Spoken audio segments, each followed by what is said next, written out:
En grande ang 65th birthday celebration ni Mommy Janisha Pacquiao at syempre inabangan ang special dance number ni Pacmom na nag-alam Miley Cyrus pa. At live mula sa General Santos City, saksi si Mav Gonzalez. Mav! Mickey, song at dance numbers nga ang handog ni Mommy Janisha Pacquiao sa mga dumalo sa kanyang 65th birthday party dito sa General Santos City. Nagmistulang variety show sa dami ng special numbers ang 65th birthday party ni Mommy D. Bukod sa kanyang pabira,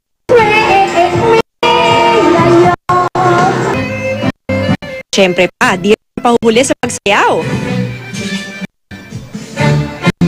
Star na star talaga ang dating ni Mommy D na rumampa sa red carpet, suot ang kanyang puting gown na may design na puso. Ibinida niya sa amin ang 4 na gowns para sa party niyang may temang star at 65.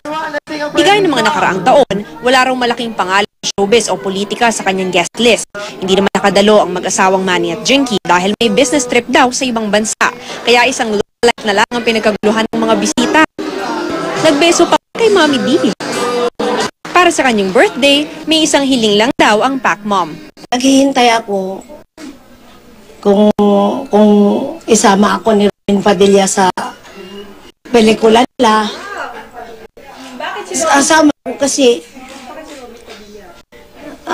magaling siya sa lalo na sa action. Magaling siya talaga, labi ng yung bira. Yan ang gusto ko. Gusto ko si Robin magiging anak ko.